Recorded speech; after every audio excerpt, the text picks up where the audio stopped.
Hi, welcome everybody to the Genesys 3100 Mastery video training series.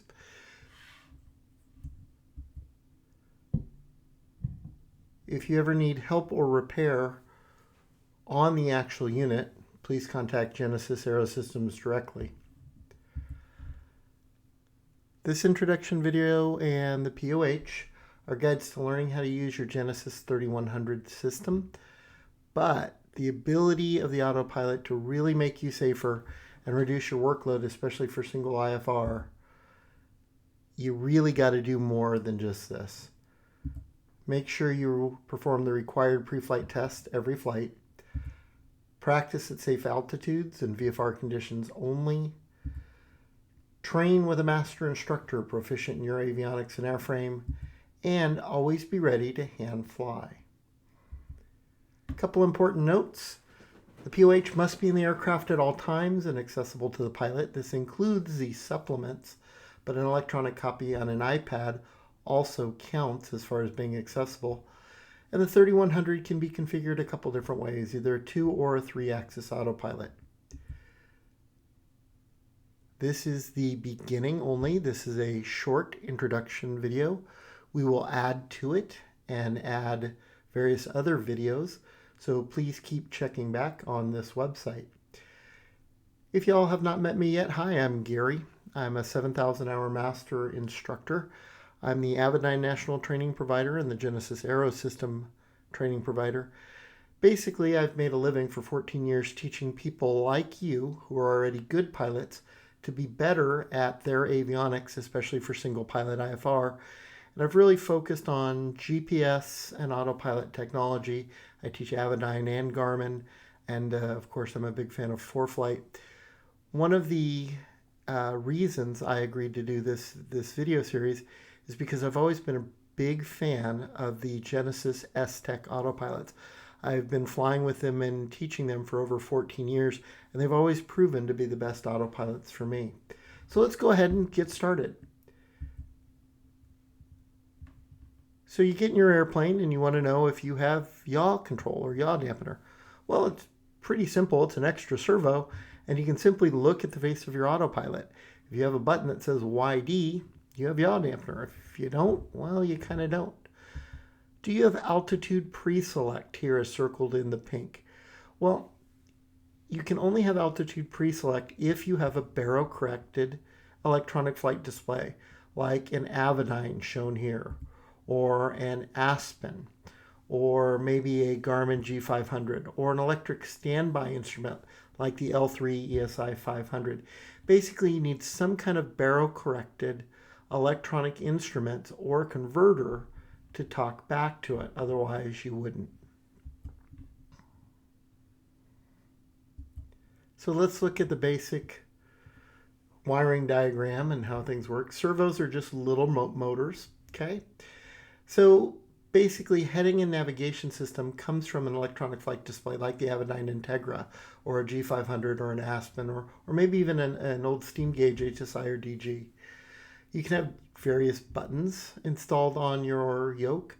Obviously, you're always going to have an autopilot disconnect switch, but you could have a control wheel steering, manual trim switches, or even a go-around switch. There can be other things that can feed into it, and it can actually output to an audio panel. And make sure when you have installed it, if you have a compatible audio panel, that wiring gets hooked up, because it gives you some really interesting audio alerts. The Genesys 3100 is really simple format. They pretty much operate on a split screen format, which means everything controlling the airplane laterally or left and right is on the left. Any type of vertical control or up or down goes on the right. So while you might see roll on the left, pitch would be on the right. Heading would be on the left, vertical speed would be on the right. Navigation on the left, indicated airspeed on the right. Reverse course, like a Localizer back course, would be on the left, but altitude hold would be on the right. Approach mode, like an ILS Localizer, would be on the left, and glide slope would be on the right. Or GPS steering laterally would be on the left, and GPS steering vertically, a glide path like LNAV plus V, LP plus V or LPV would be on the right. So it's pretty simple if we just look at all the buttons. Top left is the Autopilot button.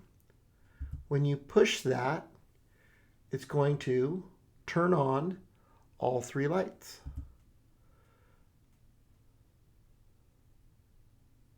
So we'll push that button, and you notice that's going to turn on Autopilot, Flight Director, and yaw dampener.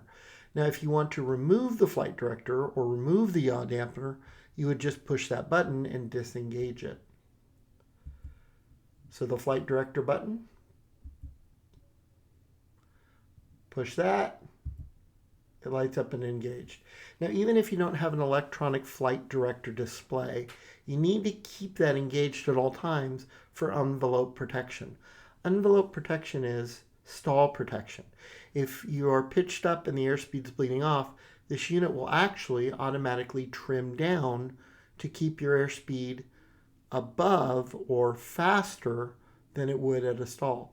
Or if you were exceeding V&E, if you were diving and you were about to exceed never exceed speed, the airplane with this autopilot, it's so smart, it would automatically trim up to reduce your speed. But that only works if the Flight Director button is kept engaged. We have a yaw dampener button.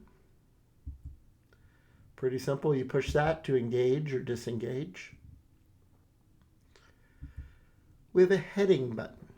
Now, when you push the heading button, that will automatically turn the airplane to the direction of the heading bug. So when we push it, you'll see it come up and engage. It is important on a DG to keep your DG. Remember, every 15 minutes you need to realign it with the magnetic compass. Of course, if you have an HSI that's slave to a compass or an electronic flight system like the Avidyne or the Aspen, you would never need to do that. So what's that look like in real life on a unit? Well, it's pretty simple. We're just going to push that heading button and then changes it to heading. So when you first engage the autopilot, you notice it goes into roll pitch. That holds your current wing and nose out attitudes. So if you're climbing out on a runway heading, it would automatically engage that. Now at 500 feet above ground level, if you want to engage heading, then you can go ahead and push that, and then it would stay at whatever pitch attitude you had pre-selected. If we push the nav button while the heading mode is already engaged, that would arm nav. So remember the split screen. The top is what's active. Now the bottom is what's armed. So right now I'm in heading mode, but nav capture is armed. If I push that button again, then nav mode is engaged. So let me show you what that looks like on a working unit. We'll just push nav, and now nav is armed. So what's the difference between heading mode, nav armed to capture, and nav mode? Well, it's the angle of intercept. The nice thing about using heading mode with nav mode armed is you can pick a shallow angle like this to intercept. If you put it straight into nav mode defaults to intercept at a 45-degree angle. Now the nav mode is also very, very smart. It will tell you if it's in GPS steering, if it detects a GPS source. You never have to push it again. The nav mode automatically knows when you're providing a GPS source or a VOR or localizer. If we push the approach mode button, that'll put it in approach mode, and in this case it's detecting a GPS source, so we'd be in approach mode with GPS steering. That'd be approach mode tracking a localizer, like an ILS or just a plain localizer. Now we have a great button on here called the level button. You can push the level button anytime, but most people generally think of it as an emergency recovery tool. And it's pretty simple. If we push the level button,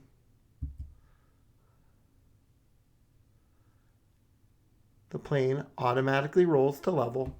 Now it's really important you'll actually hear an audible alert. Level mode, engage autopilot. Level mode, engage autopilot. you'll notice if you look at the lights, the autopilot light and the yaw dampener light are out. It's only the flight director. So the servos are engaged, and they did bring you to a preset level depending on your airframe. They program it per airframe. But to cancel this audible level mode engage autopilot alert, you just push the autopilot button and that re-engages everything else. So there's a light sensor built on the front which automatically will make the screen brighter or darker depending. During the day, of course, it's pretty bright. If it gets dark in the cockpit, it dims down the brightness of the backlit screen. There's a retaining screw, same size Allen bolt on every avionics. I think it's 5/32. But really, the only person who should be removing these and putting these back in are avionics technicians. It's very easy to bend pins in the back on these sensitive avionics. So remember, you really don't want to remove it or put it back in. That's something only an avionics tech should do, and never ever try and force it in. So we have several climb modes. One is indicated airspeed. If you simply push the indicated airspeed, that will now engage at whatever your current indicated airspeed is. In this case, it'd be 100 knots. Every time I push the up button, it would increase by 1 knot. So there's 101. If I push it again, 102. If I push it again, 103. When I push up, I'm increasing the airspeed. Now, if it's preset at 100 and I hold the up button, it increases 5 knots at a time.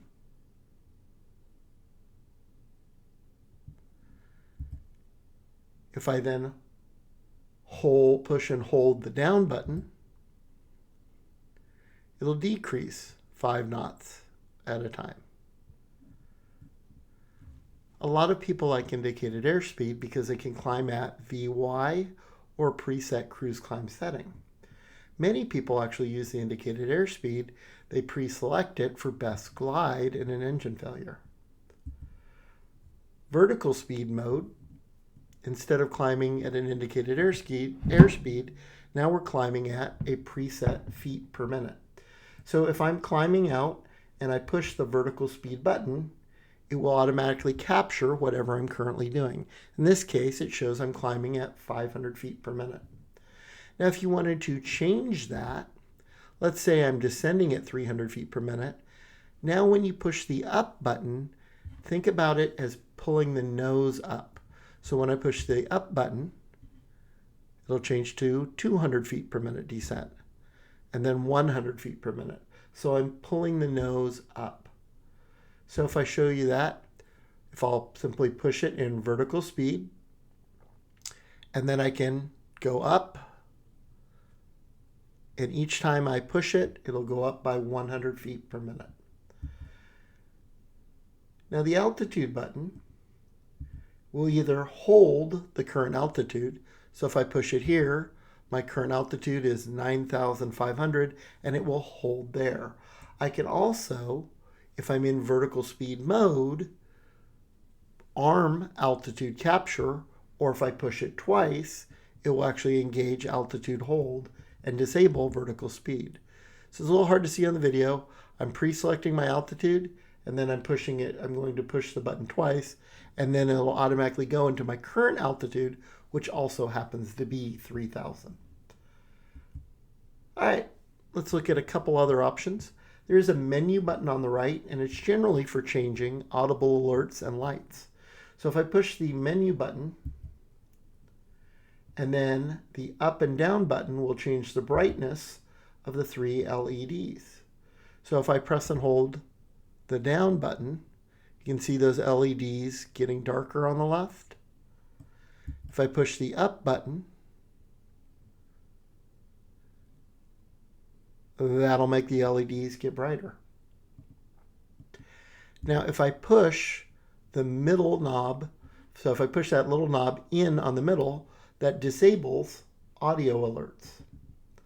I don't like disabling audio alerts. I think you should always keep them on, because if you mute them when they're annoying, they're not going to come to you when you still need them. So I tend not to disable them, but you absolutely can. Now, if I turn the little knob or the inner knob to the left, that decreases the brightness of the backlit screen. If I turn it clockwise, that's going to increase the brightness of the screen. If I rotate the outer button counterclockwise, that reduces the contrast. Of course, if I turn it clockwise, it's going to increase the contrast of the lettering.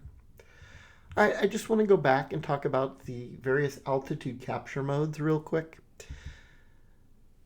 So you can be in indicated airspeed or vertical speed mode with altitude armed. In this case, I'm vertical speed 500 feet per minute, and my altitude is armed to capture at 12,500. I'm currently at 10,000 feet and climbing. Once I get to 11,500 feet and continue to climb, I'll get an audible alert. 1,000 feet to go. That's in climbs and descents. Approximately 12,000, 12,100, 400 to 500 feet before I get to my target altitude, it will then indicate that it is now trying to capture the armed altitude and automatically reduce my vertical speed to level off smoothly so we don't overshoot. At 12,300 and climbing, I'll get another audible alert, 200 feet to go. And then at 12,500, altitude hold will replace capture, and the plane will level off. Now let's say you're flying along, in this case nav, GPS steering, and we're climbing level, descending, whatever the pitch mode we happen to like, and there's traffic in front of you and you want to steer left, right, up, down, or maybe you just want to rock your wings to make yourself more visible. That's where a controlled wheel steering button, a CWS, an optional button that can be installed on your yoke, comes in handy. You simply push and hold that, and then you can move the airplane freely as long as you hold that button. And then when you take your finger off that button, it will then go back to the previous selections. All right, so what's it look like when you power up the unit? Well, it's got to do a power up self-test, and this is required. So basically what I want you to do is in your plane, you're going to turn the master switch on, the avionics switch on, the autopilot master on, and if you have it, the trim master switch on.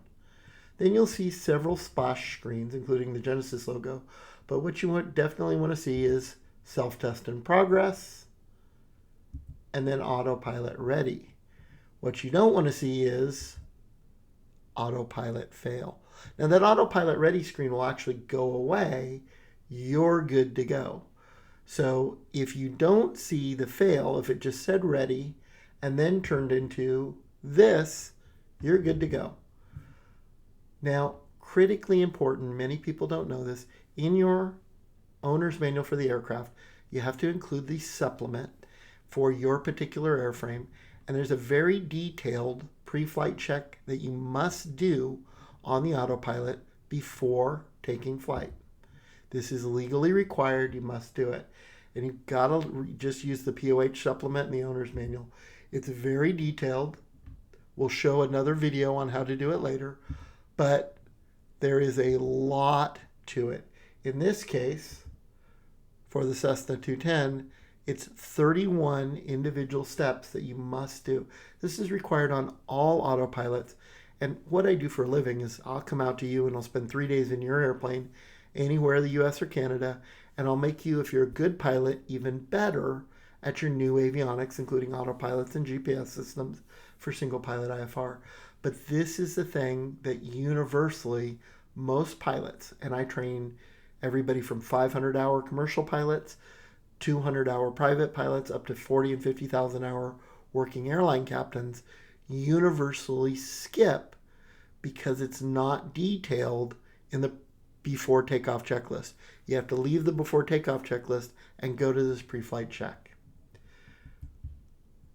Before we end the class, I just want to show you what it looks like for a couple approach examples. So let's take a 210 and let's go do an LPV approach. And I'm really going to focus on the autopilot in this video. You'll notice that I'm in approach mode with GPS lateral steering. I'm in altitude hold at 4,000 feet. As I fly along, you'll notice that when I get close to the glide path, you'll see GPS vertical is armed. When I'm within about 25% deflection, that will change to capture.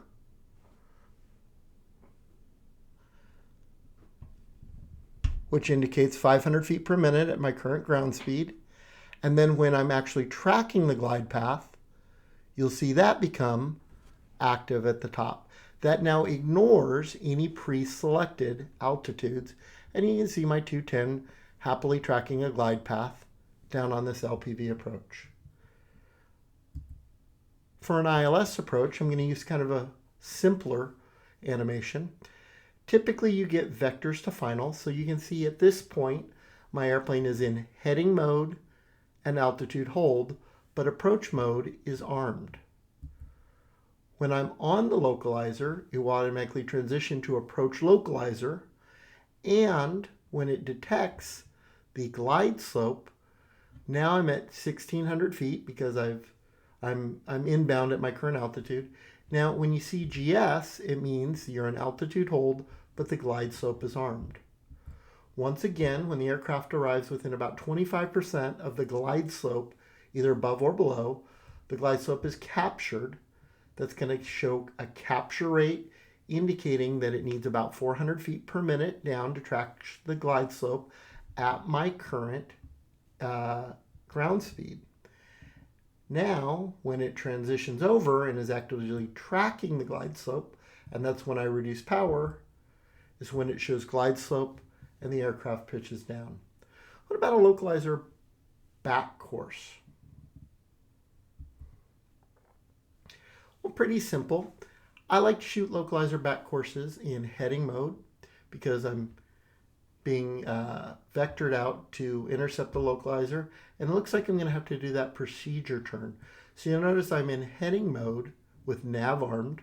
I'm in altitude hold at 2,000 feet. They say, okay, well, intercept the localizer, execute the procedure turn, and climb to 3,000. No problem. As soon as I've intercepted the localizer, you notice I'm back in nav with GPS steering. I actually like to do procedure turns either in GPS steering or in heading mode. So in this case, I'm going to show you both. So I'm at 3,000. Once I get to where the procedure turn should happen, I'm going to push the heading button, turn and go outbound, put my vertical speed to -500 and pre-select my altitude to 2,400, which is indicated in the profile on the bottom right.